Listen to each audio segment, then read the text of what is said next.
നമുക്ക് പല തോന്നലുകൾ ഉണ്ടാകാറുണ്ട്. ചില തോന്നലുകൾ നന്മയ്ക്കായിട്ടുള്ളതെങ്കിൽ മറ്റു ചിലത് തിന്മയ്ക്കായിട്ടുള്ളതുമാണ്. നന്മയ്ക്കായിട്ടുള്ള തോന്നലുകൾ നമ്മെ ജീവൻ്റെ മാർഗത്തിൽ നടത്തുമ്പോൾ തിന്മയ്ക്കായിട്ടുള്ളത് നാശത്തിൻ്റെ മാർഗത്തിലെത്തിക്കുന്നു.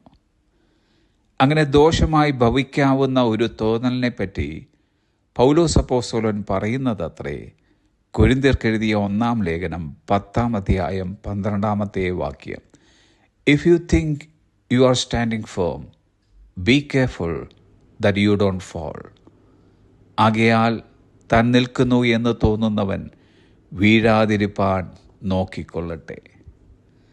ഇസ്രായേൽ ജനത്തിനുണ്ടായ അധപ്പതനം 10-ാം അധ്യായത്തിൻ്റെ പ്രാരംഭ ഭാഗത്ത് ഉദാഹരണ സഹിതം വിവരിച്ചുകൊണ്ടാണ് ഒരു മുന്നറിയിപ്പ് എന്നോണം പൗലോസ് പറയുന്നത്, നിങ്ങൾ അവരെപ്പോലെ വീഴാതിരിപ്പാൻ നോക്കിക്കൊള്ളുക എന്ന്. ആത്മീയ അഹങ്കാരം സ്വയം വരുത്തിവെക്കുന്ന ഒരു വഞ്ചനയാണെന്നും സ്വയാശ്രയം ഒരു കൊടും കെണിയാണെന്നും തൻ്റെ വായനക്കാർ പഠിക്കണമെന്ന് ആഗ്രഹിച്ച പൗലോസ് അതുകൊണ്ടാണ് പറഞ്ഞത്, ആകയാൽ താൻ നിൽക്കുന്നു എന്ന് തോന്നുന്നവൻ വീഴാതിരിപ്പാൻ നോക്കിക്കൊള്ളട്ടെ എന്ന്. ഇവിടെ ഉപയോഗിച്ചിരിക്കുന്ന ബി കെയർഫുൾ അഥവാ നോക്കിക്കൊള്ളുക എന്നതിന് സൂക്ഷ്മമായി നിരീക്ഷിക്കുക, ജാഗ്രത പാലിക്കുക, ജാഗരൂകരായിരിക്കുക, നിരീക്ഷണത്തിനായിരിക്കുക എന്നീ അർത്ഥങ്ങളാണുള്ളത്. അമിതമായ ആത്മവിശ്വാസമുള്ള ഒരു ശിഷ്യനായിരുന്നു പത്രോസ്.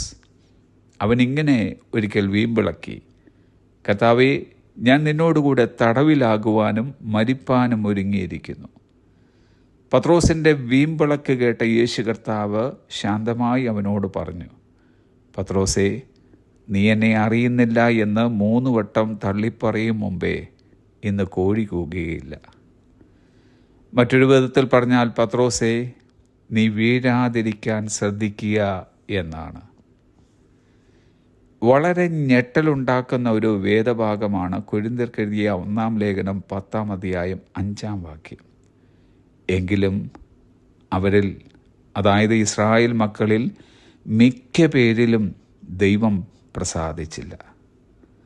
അമിതമായ ആത്മവിശ്വാസവും സ്വയാശ്രയവും ഇസ്രായേൽ മക്കളെ കൊണ്ടെത്തിച്ചത് വീഴ്ചയിലേക്കാണ്. സ്വന്തം നീതിയെക്കുറിച്ച് പ്രശംസിക്കുന്നവർ ഇന്ന് ധാരാളമായി ആത്മീയ ലോകത്തിൽ കാണപ്പെടുന്നു. If we don't stand for something, we will fall for something else. നാം ഒരു കാര്യത്തിന് വേണ്ടി നിലകൊണ്ടില്ലെങ്കിൽ നാം മറ്റൊന്നിൽ വീഴും. നാം നിലകൊള്ളേണ്ടുന്ന ആ ഒന്നത്രേ ദൈവാശ്രയം എന്നത്. നമുക്കിന്നിങ്ങനെ പറയാം, ദൈവകൃപയാൽ മാത്രമാണ് ഞാൻ നിൽക്കുന്നത്. ഞാൻ വീണു പോകുവാൻ എൻ്റെ ദൈവം അനുവദിക്കുകയില്ല. Have a blessed day.